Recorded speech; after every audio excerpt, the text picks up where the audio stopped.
Magandang umaga po sa ating po lahat. Kamayan mo yung katabi mo ngayon. Sabihin mo sa kanya, Merry Christmas sir. Unang araw po ng December 1 po ngayon. Kaya ito po yung mga huling buwan ng sa year 2024. Kaya marami po ho tayong mga pinaplano sa buhay. Dapat ay meron po tayo mga gusto pang marating by next year, gusto pang ma-accomplish, gusto pang magpagamit sa Panginoon by year 2025. At sino po sa inyo sa year 2025 magiging mayaman na? Amen?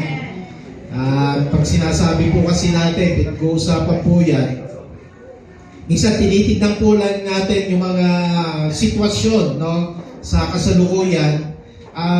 Maaaring masabi natin parang ang parating na taon ay magiging malas daw sa'yo. At sabi ng iba naman, parang ganun pa rin. Ayun. Ang aking magiging sitwasyon. Ako po naniniwala pag tayo mga anak ng Diyos, napakahalaga ng salitang paniniwala. No? Yung word na believing, word na nagsasabi sa puso mo na mayroong magandang mangyayari by year 2025. Okay? Ngayon pa lang po, kapag sinabi natin na hindi maganda ang magiging year 2025, ang kaaway niya natutuwa po sa atin. Kaya po, ngayon pa lang po, December 1, no, tayo po ay maging excited sa mga gagawin ng Panginoon sa mga susunod na buwan, lalo sa year 2025. Year 2025, parating na po. Sana po ay malaki ang gawin pagbabago ng Panginoon sa atin at malaki rin ang gawin natin pagbabago sa ating mga sarili. Amen? Yung mga masisipag, lalong magpakasipag, yung mga matitiyaga na nag-aaral, magtapos, magtiyaga ng pag-aaral. Yung mga mag-asawa na sweet, gagawin nyo, year 2025, magiging very sweet pa rin po kayo. No? Yung mag-asawa na walang ginawa kundi mag-away, magplano po kayo, year 2025, magbati na po kayo. Magkasundo na po kayo. Mga anak na walang ginawa kundi magbigay ng sakit ng ulo sa magulang, year 2025, sabihin mo sa sarili mo, magpapakatino na ako. Amen? Kasi, pag wala po tayong ginawang hakbang, step, no, progress sa buhay natin, tatanda po tayo na parang wala nangyari. Kaya po, huwag po kayong papayag, kayo'y magtalaga ng buhay sa Panginoon, na ang buhay po natin ay merong mangyari habang tayo po ay tumatagal sa daigdig. Amen? Ngayon, medyo hindi pa ganun kadami ang iyong pananalapi, pero huwag kang pumayag sa mga parating na taon ay hindi mo hahayaan na ikaw ay malupig ng kahirapan. Kaya po, year 2025, tanim na natin sa puso't isip natin na itong taon na ito ay taon ng pagpapala ng Panginoon. Amen? So, kamayin mo yung katabi mo at sabihin mo sa kanya, ngayon pa lang binabati kita. Ikaw ay pagpapalain ng Panginoon. Palakpakan po natin ng Lord.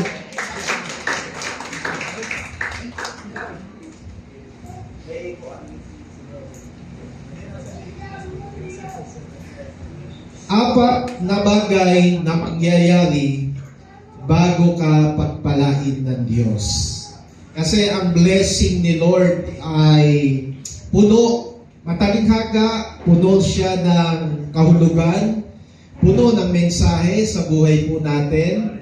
Ang pagpapala ng Diyos ay ginugusto natin. Wala sigurong tao o member sa church na ayaw siyang pagpalain ng Panginoon. Kahit nga po mga unbelievers, sinasabi po nila na sila ay gusto pagpalain ng Panginoon.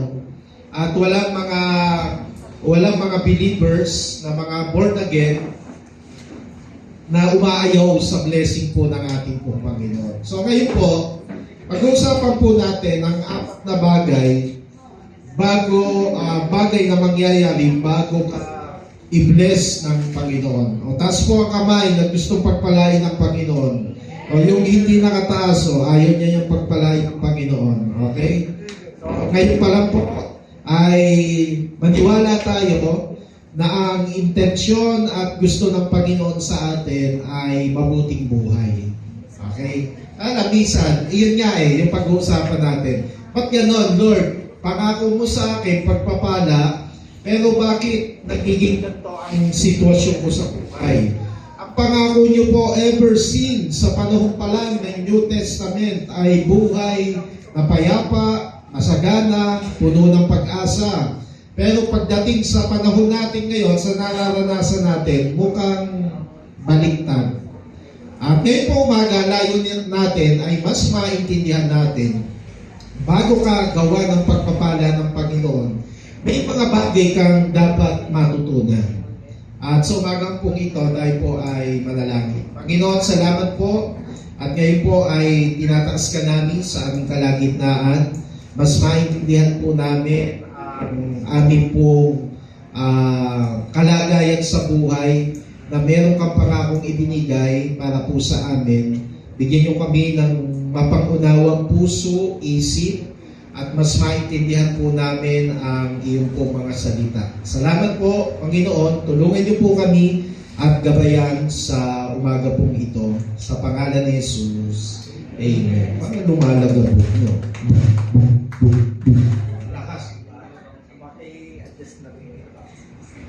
Medyo ano po yung bass, malakas ata yung bass. Hindi ko alam kung paano i-adjust yan. Ayan, ito na, okay na to. Oo, malakas ang bass. So, sisimulan po natin ang 4 na bagay na mangyayari sa iyo at sa akin bago tayo pagpalain ng Panginoon. Alam mo naman po na bago tayo pagpalain ng Panginoon, iba-iba po yung mga na-experience natin sa buhay. Ako po personally, sa buhay po namin, bago po namin naranasan yung talagang ibinigay ng Diyos yung mga pagpapala, parang masasabi po namin na dumaan din po kami parang sa butas ng karayom. No? Yung bang parang ang blessing ni Lord, natutunan namin, hindi basta-basta binibigay din. Hindi nga pwedeng ibigay ang pagpapala sa mga taong wala namang pananampalataya sa Kanya. Hindi niya pwede ibigay ang pagpapala sa mga taong lumalabag sa kanyang kalooban. Hindi niya pwedeng ibigay ang pagpapala sa mga taong gumagawa ng mga kasamaan. Now remember, ang blessing ng Panginoon ay hindi nagbabago. Amen? Tapat siya na nangako sa atin at ito ay kanyang tutuparin. Ewan ko po sa atin kung paano po natin pinaniniwalaan, no? Yung buhay niyo po ngayon, pag kinumpara mo dati, tingin mo may pag-unlad ba? O, ibig sabihin yan, may pagpapala doon ang Panginoon sa atin. Kaya, itong 4 na bagay pong ito, merong isang salita na dapat po natin matutunan. No, ito po yung point number 1 natin, yung salitang wait. Okay? Sino po dito mainipin? Yung bang ayaw mag-antay, okay, ayaw niya mag-antay ng ilang oras. Ay sabi ng unang puntos po natin, bago ka pagpalain ng Diyos, kakailanganin mong dumaan. Sabihin niyo po, dumaan. Okay, dadaan muna tayo dyan. Dumaan sa isang panahon ng paghihintay.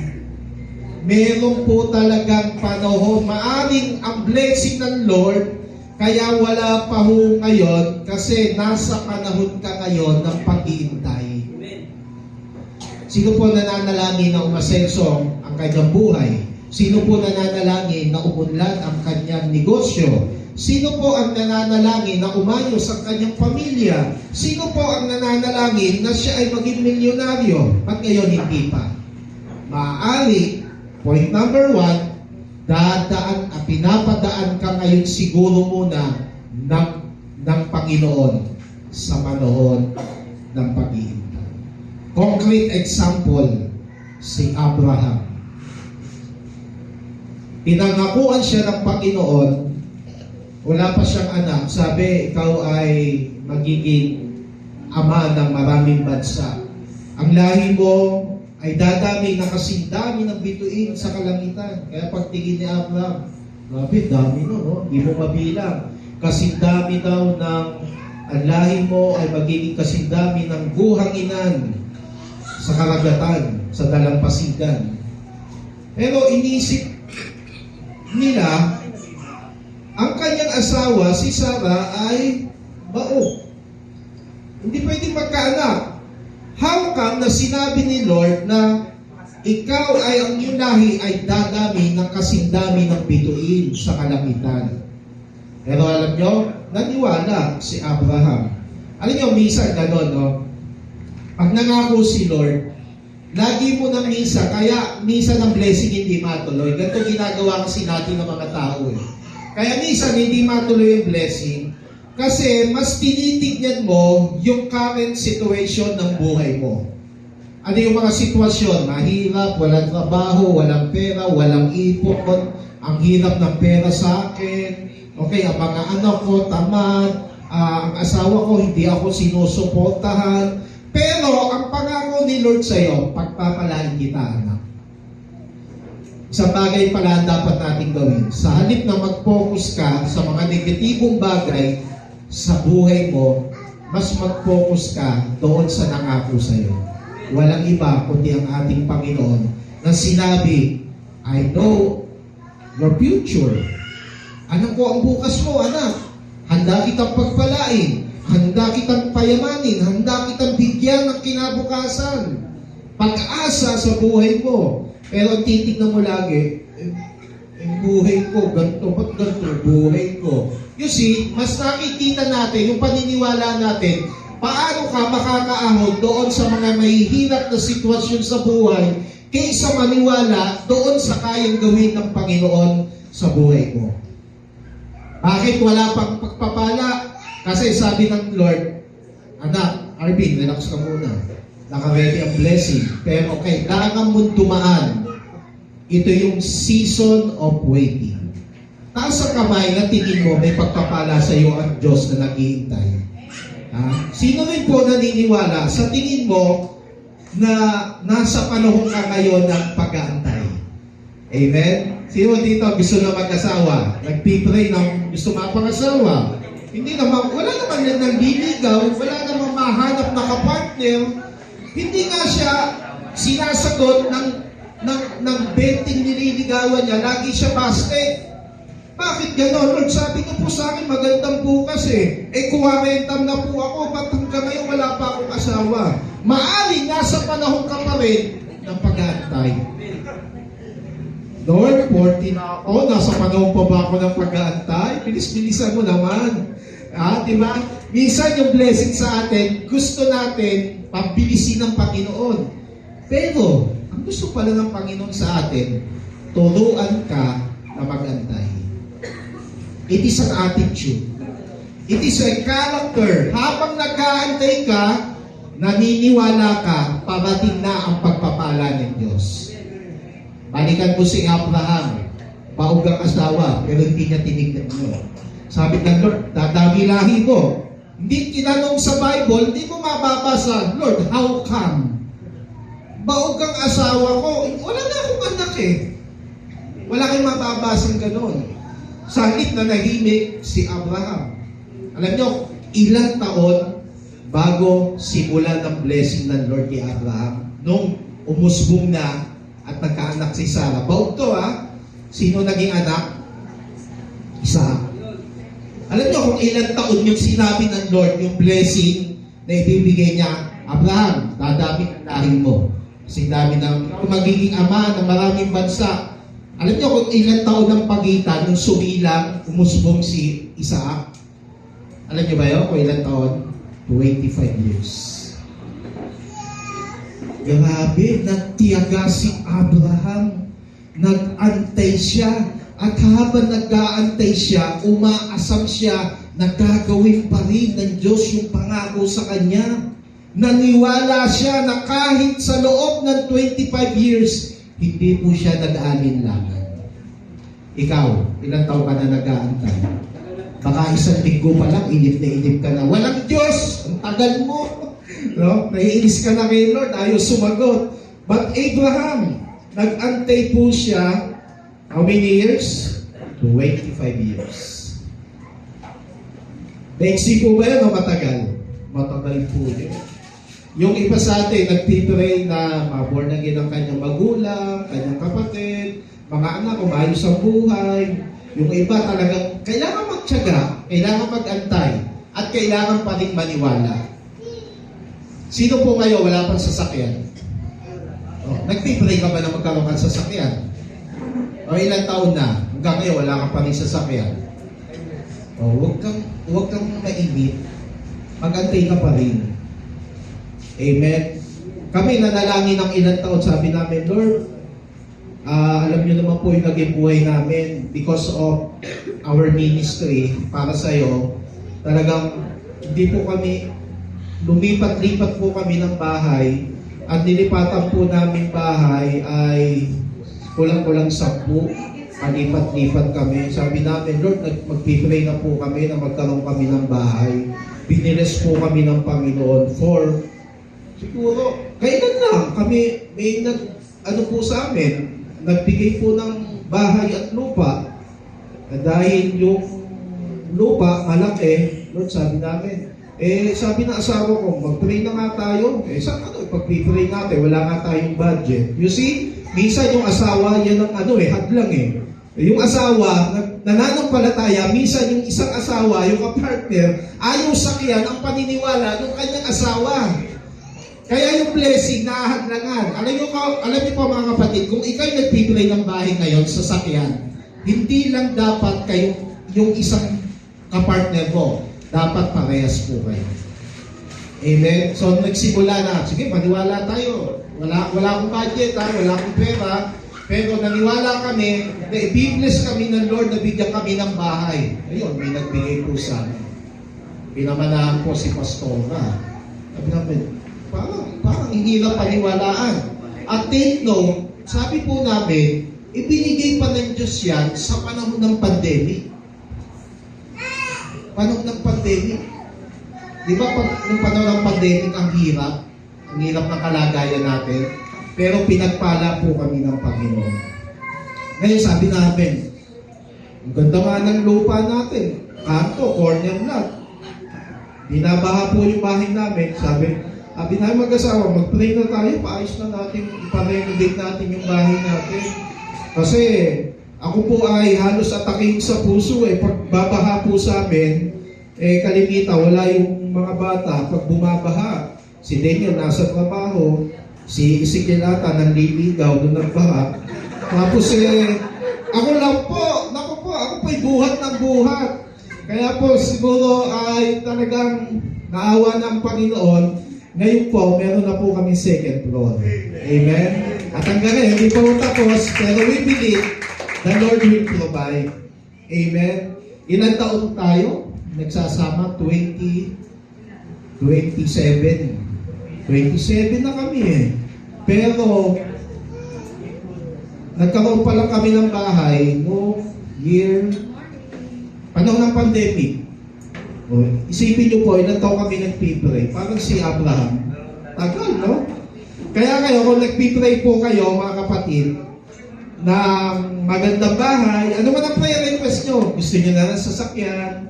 Maniwala lang po kayo. At matuto kayo magantay. Amen? Yun ang gustong ituro sa atin ng Panginoon, na habang nag-aantay tayo, natututunan pa rin po natin huwag tayong mag-alinlangan. Sabi po na Romans chapter 4 verse 20. Sabi po niyan, hindi siya nag-alinlangan. Sino yan? Si Abraham po yan.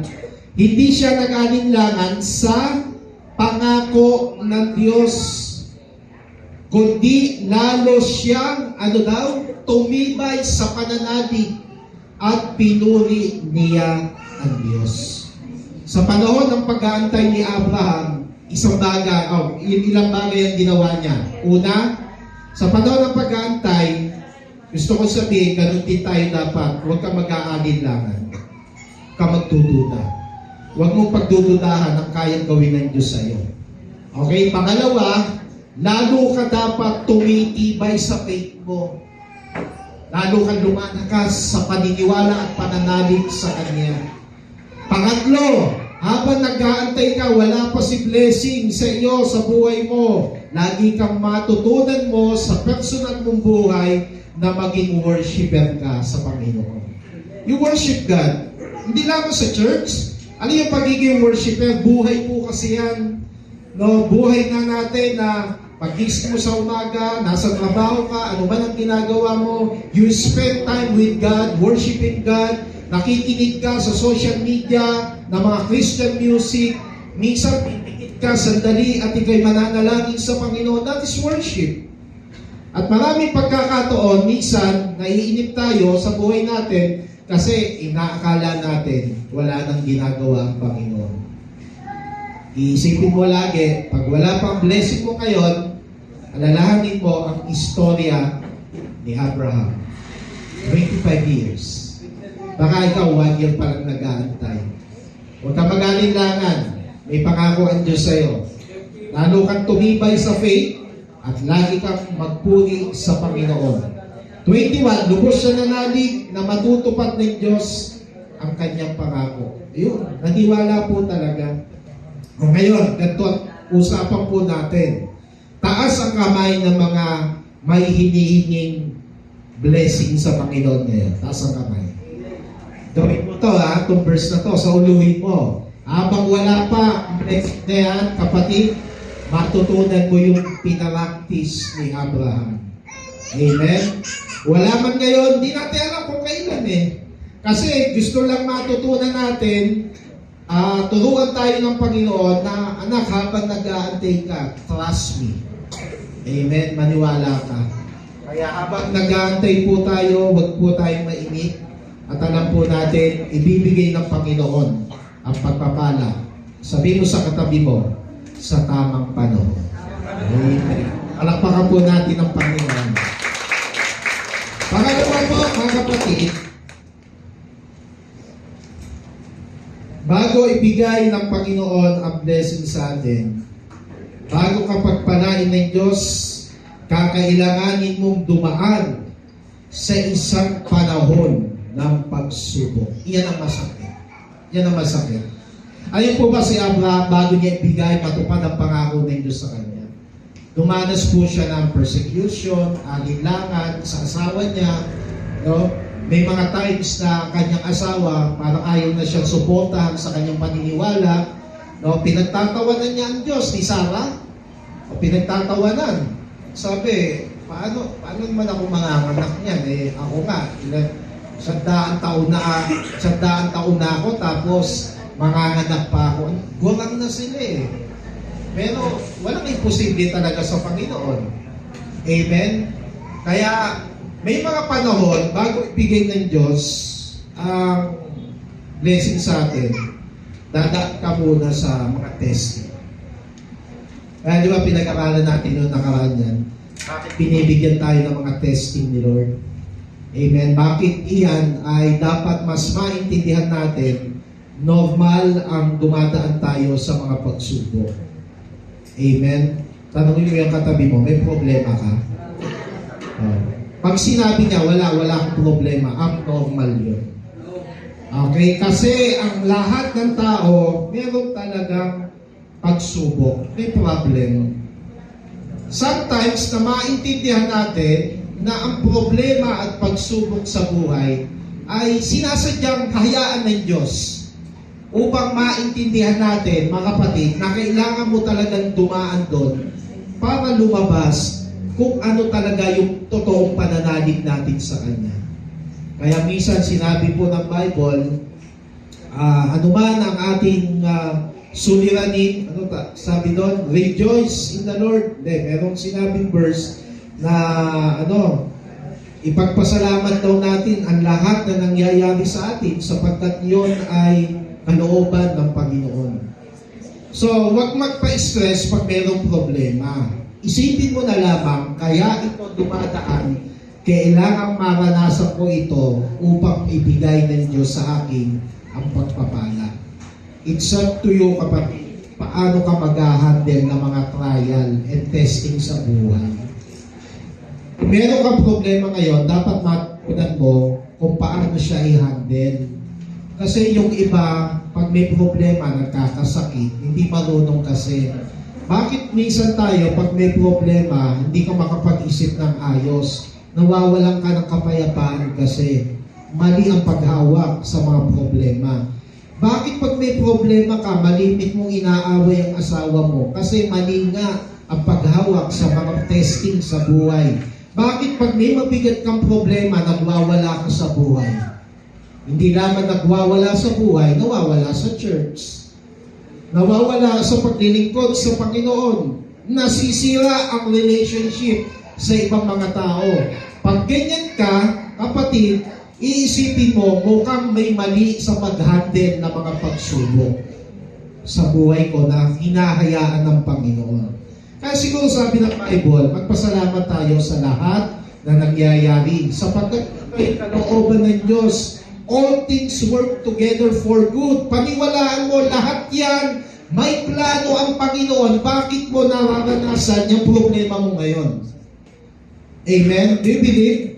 Kaya ako nararanasan to, ano man yan, financial man yan, relationship man yan, ano man mga klase problema, meron ka ngayon, nabibigatan ka, nalulungkot ka, nawawalan ka ng kapayapaan.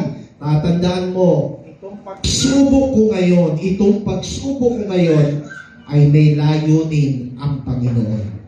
Lalo na ang mga problemang bigla na lang dumadating, hindi mo naman ginusto, may mga problemang hindi naman ikaw ang may kagagawan yan. Definitely, sasabihin mo sa Panginoon, Panginoon, hayaan mo mahubog ang pagkatao ko sa mga problemang dumadating. Amen? Padadaanin ka muna ng Lord, ikaw at ako, sa mga pagsubok ng buhay. Tsaka niya ibibigay, anak, pwede ka na. Kasi nahubog na ang pagkatao mo sa pagharap ng mga problema. Ikaw ay nasanay na sa mga exam ng buhay. Kaya ngayon, ibibigay ko na ang pangako ko sa iyo. I will bless you right now. Amen? Pwede ba palakpakan natin ang Panginoon po? 1 Peter chapter 1 verse 6 to 7, ito'y dapat ninyong ikagalak. Bagamat maaaring magdanas muna kayo ng iba't ibang pagsubok sa loob ng maikling panahon. Ito gusto ko sa verse na ito. Pinakikita po sa atin ng salita ng Diyos, may pagsubok talaga. Real talk. Lahat ng tao may pagsubok. Walang dadanas na walang pagsubok. Hindi ganun kasarap ang buhay sa daigdig. O magiging masarap lang again ang buhay natin kapag tayo nasa piling na ni Lord. Pero ang totoo nun, yung katabi mo, ikaw at ako, ayaw mo pang mamatay. Tama? Tanong mo yung katabi mo, gusto mo na ba mamatay? O sigurado, ayaw pa. Nasabihin niya, marami pa akong misyon, di ba? Kunyari tayo, pero yung iba takot lang mamatay. No, marami pa akong misyon, marami pa akong gagampanan. Okay? So, ang pagsubok, parte talaga ng buhay. Pwede ba sabihin mo sa katabi mo, parte talaga ng buhay ang pagsubok. Pero, sabi ng verse 6, patadaanin ka yan, pero maikling panahon lang. Hindi habang buhay ang problema. Bible natin sabi, ano man ang problema mo ngayon, ito isipin mo. Sabi ng Bible, maikling panahon lang to. Short time lang to. Amen? Hindi ito panghabang buhay na problema. Kaya anuman ang problema mo ngayon, sabihin mo sa problema mo, matatapos ka din. Amen? Diktahan mo yung problema mo, may panahon ka din, may iksi lang, matatapos ka din. Amen? Kaya lagi po natin tandaan, verse 7, katulad daw ng ginto na nasisira ay pinararaan sa apoy. All process po yan sa panahon ng Bible upang malaman kung talagang dalisay. Gayon din naman ang inyong pananampalataya na higit kaysa ginto ay pinararaan sa pagsubok. Okay? Upang malaman kung talagang tapat. Kita niyo po, katulad daw tayo yan. Katulad daw ng ginto, kasi yan, maraming process po yan. Pero bago mo magamit yung ginto, dadaan at dadaan po sa apoy yan. Pero yung ginto, pag nakuha po sa lupa, sa ilalim, o sa anumang location, alam niyo po yung mga pinagdadaanan yan. Bago mo yung makita na ginto, ano po yan, merong dudurugin po yan, ipipilter po yan, ano po, bobombahin po yan ng presyo. No? Talagang kumbaga, makakapagsalita lang yung pyesa ng ginto, aaray at aaray yun. Pero, pag natapos po yung prosesong yun, lalabas yung 24K. Amen. Alam mo kapatid, ikaw din sa Diyos, 24K. Amen. Alam ng Diyos yan na ikaw ay dalisay din sa kanyang paningin. Kaya lang, minsan, kailangan mong dumaan sa proseso. Yun na yung pagsubok. May mga pressure sa buhay. Amen? May mga stress sa buhay. May mga parang vacuum na hinihigop ka pababa. Okay? May mga pangyayari sa buhay mo na ikaw ay masasaktan at masasaktan. Kasi wala namang pagsubok na nagsabi at sinabi natin, ang sarap naman ng problema ko. Enjoy na enjoy ako dito. Wala, lahat ng pagsubok, problema sa buhay, masakit sa puso, masakit sa ulo, masakit sa damdamin. Pero kailangan daanan natin ang panahon na yan para lumabas ang totoong kulay natin. Amen? Amen? Mga kapatid, ganyan din. Para tayo ay pagpalain ng Panginoon, tayo po ay sinasala muna ng Lord. Amen? Kailangan mong dumaan muna sa testing. Kailangan ipasa natin ang pagsubok sa buhay. Kaya nga pag may pinakapit ng buhay mo na down ka sa problema, lagi mong tatandaan, una ha, matatapos din yun. Pangalawa, alam ng Diyos yung pinagdadaanan mo. Kaya walang pagsubok na dumating sa buhay natin na hindi mo kakayanin.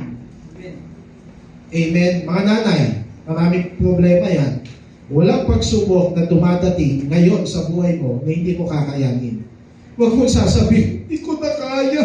Manulo ka na ako. Tali mo na ako sa mental hospital. Hindi mo dapat sasabihin gano'n kasi alam mo, ito ay parte ng process na ginagawa sa atin ng Panginoon. Paano ka nagre-respond sa prosesong ginagawa ng Diyos sa'yo bago niya ibigay ang pagpapala niya sa'yo? May right response ba tayo? Pag may problema ka ba, bumabalik ka ba? O lalo kang sumasalbahe? Pag may problema ka ba sa buhay, lalo bang umiinit ang ulo mo? Pag may problema ka ba sa buhay, nasisira ang pagkatao mo o mas bumabait ka? Amen? Tandaan mo ha, you are a 24 karat sa harapan ng Panginoon. Bago niya ibigay sa atin ang pagpapala, kailangan po natin dumaan sa isang panahon ng pagsubok. Taas ulit ang kamay na may mga problema po. Kami ako magtataas ha. Kung accepted yan. O, sasabihin lang natin, saglit ka lang. Problema. Amen? Saglit ka lang. Ano man po yan? Hindi ko po alam ang buhay niyo po eh. Hindi ko po alam ang problema niyo.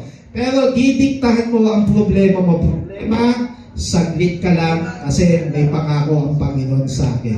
Hindi niya ako iiwan, hindi niya ako pababayaan. Amen? Palakpakan po natin ating pong Panginoon dyan. Praise God.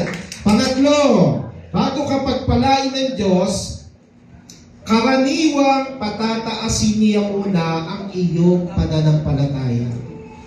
Maraming hindi binibless ng Lord. Alam niyo kung bakit? Hindi nagmamature sa kanyang spiritual life.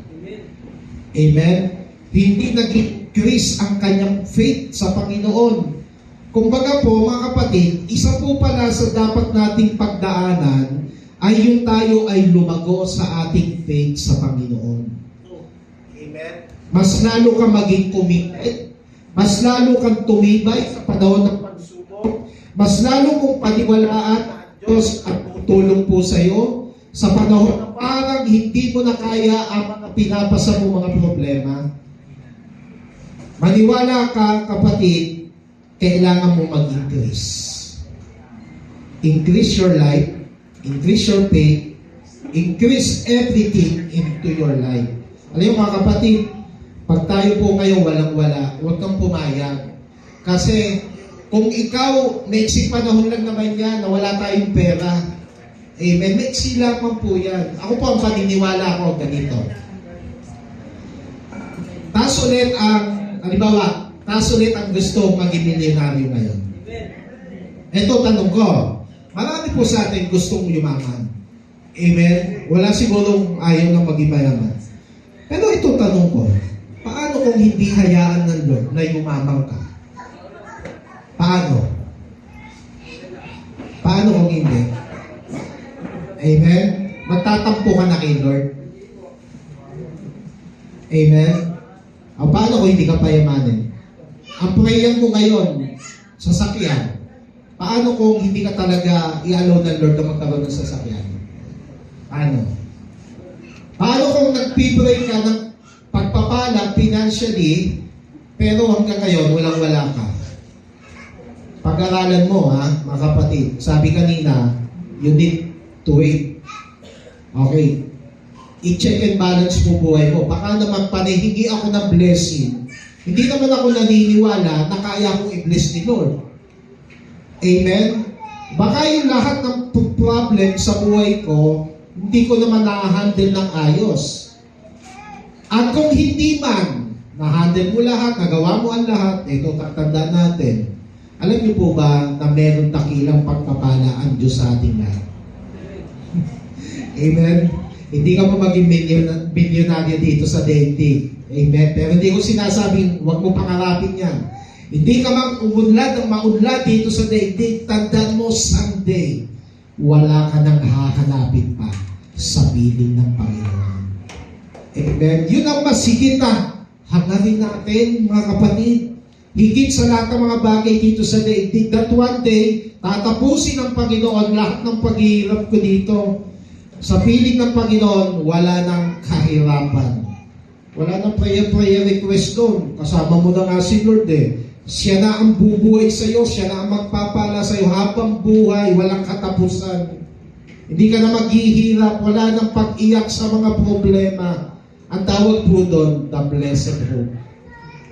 Amen. Pero wala pa tayo doon. Ibang usapan yon. Amen. Na andito pa tayo, pastor, sa daigdig, kailangan pagpalain talaga tayo ng Panginoon. Amen. So kayo po mga kapatid, pangatlong bagay, huwag mong pabayaan ang faith mo sa Panginoon. Ako naniniwala, ang resulta ng blessing ng Lord sa atin, nagdi-determine kung anong klaseng pananampalataya meron ka sa Panginoon. Amen? Kung anong klaseng level ang faith mo kay God, you still believe na kaya ka pa rin paunlarin ng Panginoon kahit dumaan ka sa iba't ibang mga suliranin sa buhay. If you say, yes, kaya pa rin akong pagpalain ng Panginoon, do you still believe na kahit nagkasakit ako ng cancer, kaya pa rin akong pagalingin ng Panginoon at paunlarin pa rin ang aking buhay? Yes, I still believe. Kasi nag-i-increase, tumataas ang pananampalataya mo. That's the time, pag nakita ng Lord niya, siguro, itong anak ko to, kahit may pagsubok, grabe ang paniniwala pa rin sa akin. No, kahit iniwan ng asawa, kahit hindi magka-boyfriend, ang tindi ng faith, kahit iniwan ang mahal niya sa buhay, kahit parang hindi makakatapos, walang sumusuporta sa panahon ng problema sa kanya, still, ang na-highlight sa buhay niya ay yung pananalig niya para sa akin. I still believe, yayaman ako. Amen? Maniwala ka, pagpapalain ka ng Panginoon as long as alagaan mo ang pananalig at pananampalataya mo sa Kanya. Kaya alam niyo po, pag gusto mo yumaman, hindi pwedeng disconnected ka sa church. Amen? Hindi pwedeng, wala kang pakialam sa ministry. Hindi pwede. Kasi ito nga yung nagdi-determine ng source of blessing ng Panginoon. Huwag ka na maglingkod sa Panginoon pero hihingi ka ng blessing. Hindi rin pwede. Kasi ang connection ng blessing ay connection yan sa gawain ng Panginoon kung anong buhay ang pinaglilingkod mo para po sa Kanya. James chapter 1 verse 6 to 7. Subalit ang humihingi dapat manalig. Tasa kami na may hinihingi ngayon. Sige, may mga hinihingi. Kahit ano yan. Asawa, boyfriend, sasakyan, bahay, maraming pera, kahit ano yan. Ano man ang hinihingi, dapat manalig ka at huwag mag-alinlangan. Okay, yan po ha. Pag meron kang prayer request lagi sa Lord, manalig ka. Huwag kang mag-alinlangan. Sapagkat ang nag-aalinlangan ay parang alon sa dagat na itinataboy ng hangin kahit saan. Parang walang direksyon ang walang faith sa Panginoon at nag-aalinlangan siya. 7, huwag umasang tatanggap. Ako, yan ang masaklap. Yung palang walang faith at nag-aalinlangan, huwag kang umasa na tatanggap ng anuman mula sa Panginoon. Huwag ka na umasa. Kaya, you see, isa sa pangunahing requirement ng Panginoon sa atin, alam niyo po kung ano? Faith. Pananampalataya. Si Abraham, kaya niya nagawa yan because of his faith. Grabe, 25 years ako mag-aantay. No way. 25 ang tagal niya. Matanda na ako niyan. Pero because he is a man of faith, yun ang na-recognize ng Lord sa kanya. Kaya inabot niya yung pagpapala ng Diyos kay Abraham. Ito tanong natin. Usapang Kristiyano. Naniniwala ka pa may pangako sa iyo ang Panginoon? Amen. Hindi pa natutupad. Marami sa atin. Pero it is still believe na hindi nawawala ang pangako ng Diyos sa iyo. Amen. Sino po naniniwala that one day, katulad ni Abraham, many years na nangyari, wala ang pangako, pero dumating ang pagkakataon, ito na yung panahon na tatanggapin mo na ang blessing ni Lord. Maring itong year 2025, baka ito na yung taon na ito na, ibibigay na ng Lord yung blessing sa iyo. Amen. As long as you believe. Kasi yung sa atin, minsan, hindi, totoo lang. Ito tayo dinadaya ng kaaway.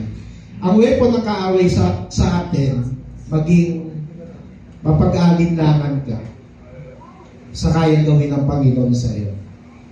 Okay? Paano niya ginagawa yun? Pinakikita niya sa iyo yung sitwasyon na hindi maganda na nangyayari sa iyo.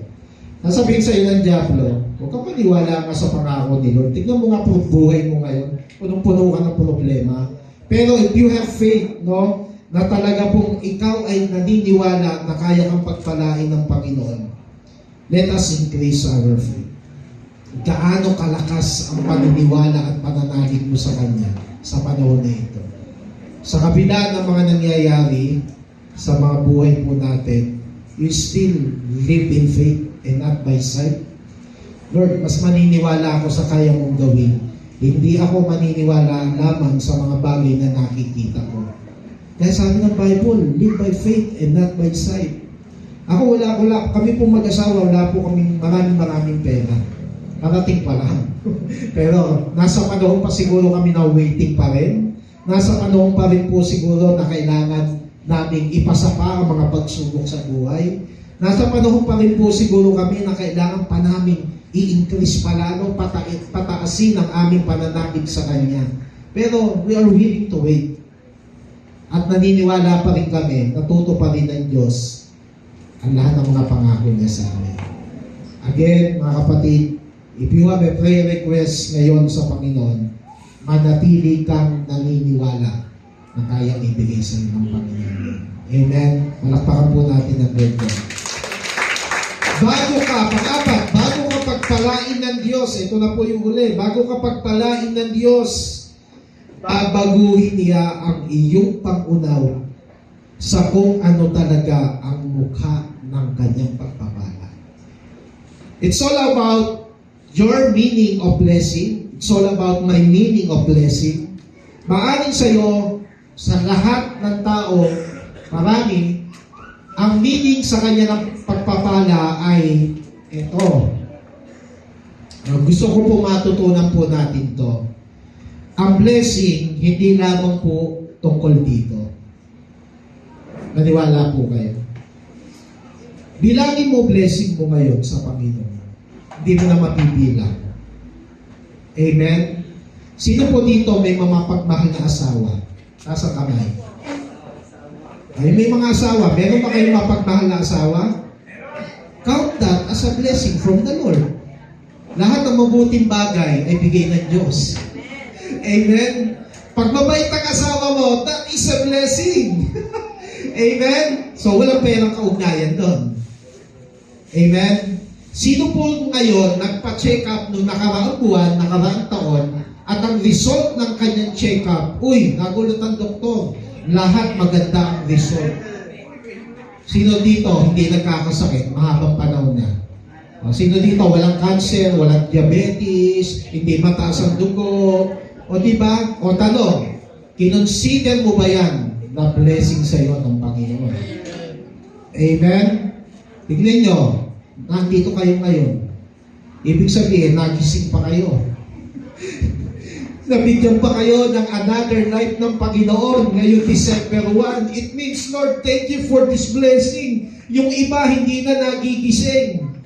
Inatake na, nabangungot na. Pero Lord, itong araw na ito, December 1, I will count this day as a blessing from you. I really thank the Lord. Buhay ka pa at ako. Amen? Pwede bang sabihin mo sa katabi mo, salamat sa Lord, buhay ka pa. Ikaw ay pinagpala ng Panginoon. There are many form of blessings sa buhay natin. May mga blessing tayong hinihingi pero hindi pa binibigay ng Panginoon. Pero napakadami mga blessing ang hindi mo naiisip pero binigay na ng Panginoon sa iyo ng maraming beses. Amen. I really thank the Lord kasi meron tayong church. Meron tayong church building. I really thank the Lord. May mga kapatiran tayo na very committed sa pagdalo ng Sunday service. I really thank the Lord na kahit wala pa kami sasakyan, magkakaroon din sa tamang panahon. I really thank the Lord na tututo kami mag-antay at lalong magtiwala sa Panginoon. Amen? Ano nyo po mga kapatid? Maniwala lamang po tayo. Ako po, hindi ko po maisip bakit nga ba pag ikaw ay naglilingkod sa Panginoon, talagang kailangan dadaan ka sa maraming hirap ng buhay. When you serve God, kaya sabi ng ibang Christian, kung kailan ako naging Christian, doon humirap ang buhay ko. Kasi hindi niya nauunawaan na ang pagiging buhay Kristiyano, it's not all about bed and roses. May tinik po talaga yan. Okay, ang buhay natin, before the Lord will give us His abundant blessing, may pagdadaanan ka talaga. Bakit gano'n? Akala ko mahal ako ni Lord. Ba't ako binibigyan problema? Yun nga maintindihan mo sa buhay na ito, ang buhay natin dito ay isang proseso. Amen? Do you think na pinaprocess ka ngayon ng Panginoon, kapatid? So, minsan, kailangan matutunan natin, okay, Lord, itatabi ko muna ang prayer request ko. Alam ko naman, ibibigay mo yan. Uunahin ko muna yung sarili ko, Lord. Pahuhundalin ko sarili ko, patitibayin ko sarili ko sa mga problema. Alam ko po, tutulungan niyo, Panginoon. Lord, siguro kaya wala pa ang blessing, napakahina ako sa faith. No, hindi lumalago ako sa faith, hindi ako nagmamature, hindi ako tumitibay. I don't have a lot of time for you. Hindi na ako nagpipray siguro, hindi na ako nagbabasa ng Bible. And then, here I am, sasabihin ko sa iyo, Lord, i-bless niyo ako. Siguro napapa-expire ang Panginoon sa atin at gusto niya tayong matuto sa buhay. Lahat ng kayang ibigay ng Panginoon sa atin, naniniwala tayo, kaya niya talaga. Nothing is impossible to those who believe. I believe in the Lord. Pero, I also need to believe na kailangan duman tayo sa proseso ng buhay. Ngayon po umaga sa ating pong pananalangin. Again, mga kapatid, hihingi tayo ng pagpapala ngayon sa Panginoon. Alam mo kung bakit? Kasi mahal tayo ng Panginoon.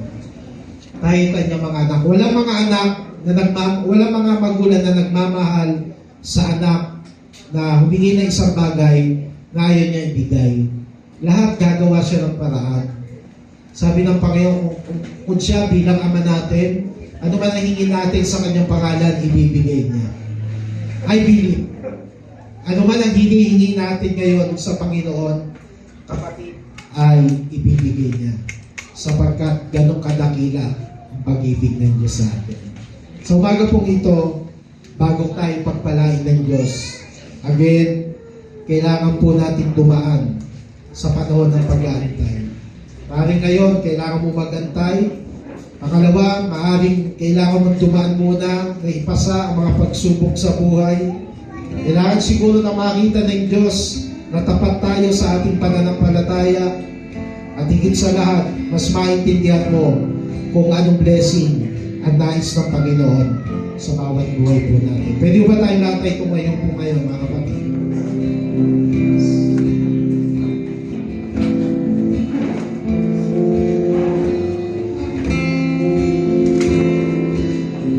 Ibababa natin ang ating mga sarili ngayon sa Panginoon. Alam mo, ang isang tao na hindi pwedeng pagpalain ng Diyos, yung very proud sa kanyang sarili. Kapatid, maaaring marami ka ng accomplishment. Maaaring ang pinag-uusapan natin ngayon ay parang hindi nang applicable sa iyo kasi marami ka namang pera, you experience success, blessing. Alam mo, ang totoo niyan, kailangan magpasalamat lang tayo sa Panginoon.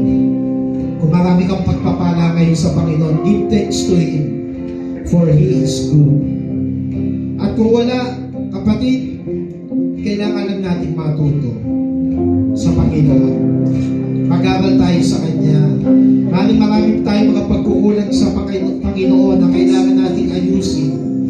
Maaaring may mga pagkukulang tayo sa Kanya, mga panahon na dapat binibigay mo sa Kanya, pero nagagamit pa ng mga bagay sa sanlibutan. Blessing upon blessing. Yan ang gusto ng Panginoon sa atin. Let us humble ourselves. Huwag na tayo magyabang. Huwag tayo maging proud sa sarili natin. But instead, ask the grace of God. Depend on love of God. Depend on the grace of God. Magpasalamat sa ginagawa ng Panginoon sa ating mga buhay. Kaya natin ang puso pa magpasalamat ngayon ay ibigay ng Panginoon.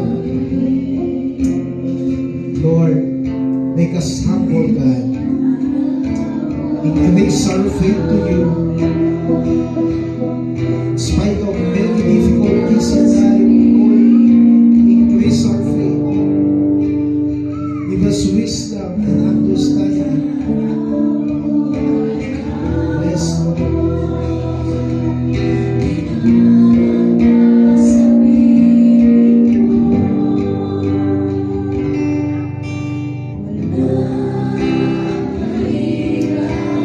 Alam mo, ako naniniwala sa kantang ito, itataas mo ngayon ang Panginoon sa buhay mo.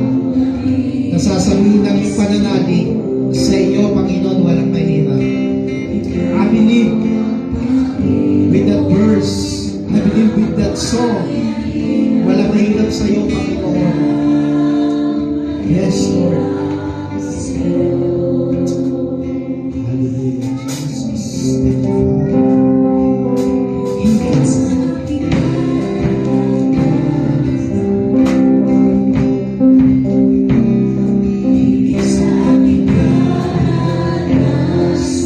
Sabay-sabay tayo sumamba sa Panginoon.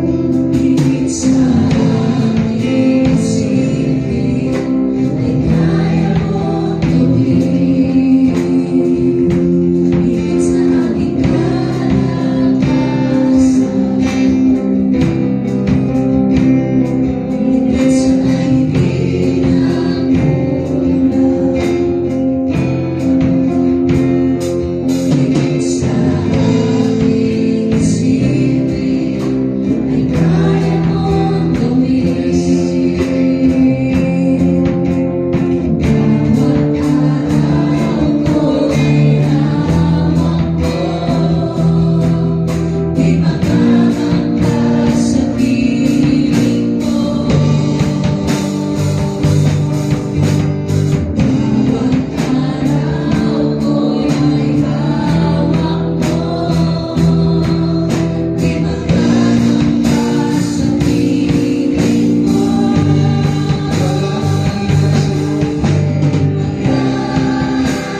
lagi mong pinagpipray ang iyong pamilya.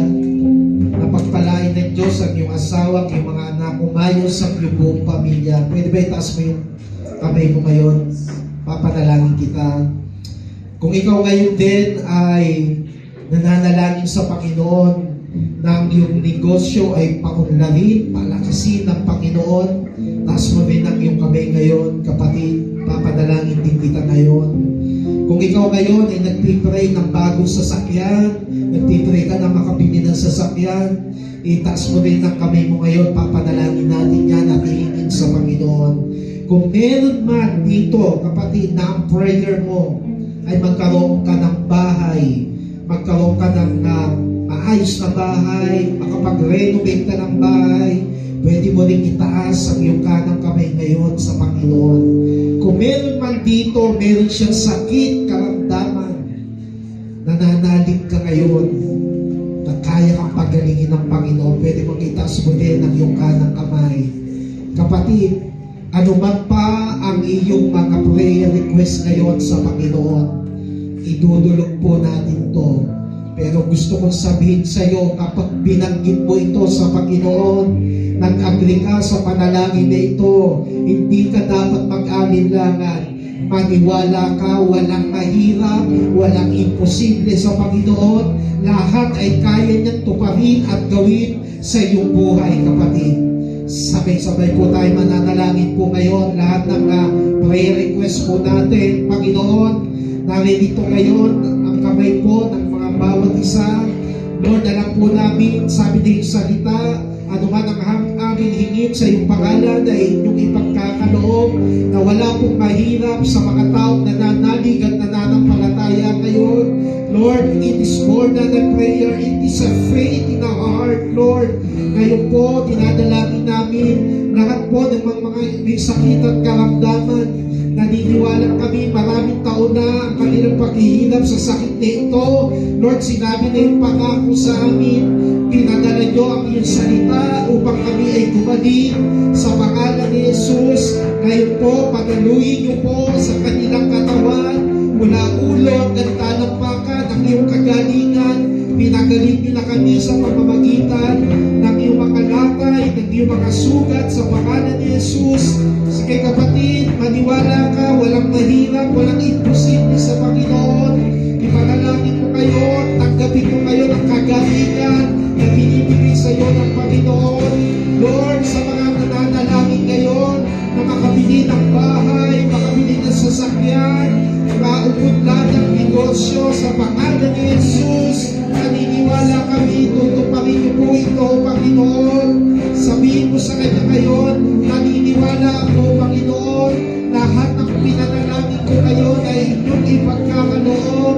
Turuan niyo po ako na maniwala, manindigan, huwag mag-alinlangan sa lahat ng mga bagay dito, sapagkat naniniwala kami, ikaw ay Diyos na buhay, ikaw ay Diyos na sumasagot, ikaw ay Diyos na mga imposibleng bagay. All things are possible to you, Lord. Salamat po sa mga kapatigang ito. Nananalangin ka sa iyong pamilya, prosperity, restoration in the mighty name of Jesus. Sa iyong asawa, sa iyong mga anak, sa pangalan ni Jesus, sa pangalan ni Jesus, let your blessing on this church, Lord, be upon us. We put our trust and faith in you in the mighty name of Jesus Christ. Lord, salamat po sa iyo, Panginoon. Isa pa natin awitin ang awit nito.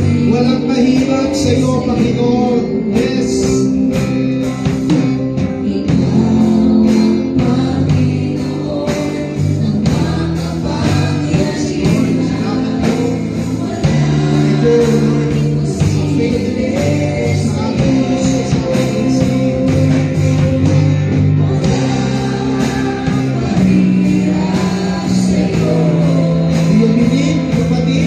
Walang mahirap.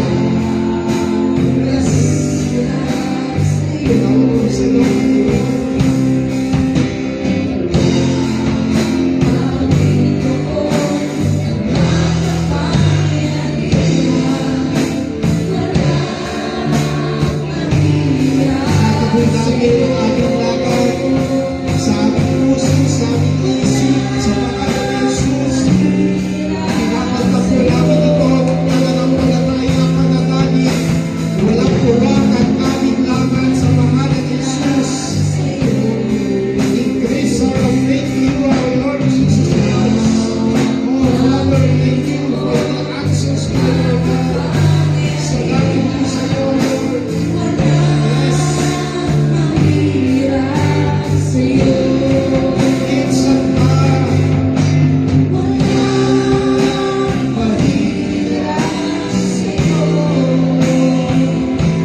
binigay niyo po sa mga kapatiran. Salamat po. Lahat ng bagay na ito ay binabalik po namin sa iyo na merong pinakmataas na papuri, pagdakila sa pangalan lamang ng aming Panginoong Diyos. To God be the glory. Amen. Palakpakan po natin ang Lord. God bless you all po. Kamay mo yung katabi mo at sabihin mo sa kanya, maniwala ka na. Amen. Praise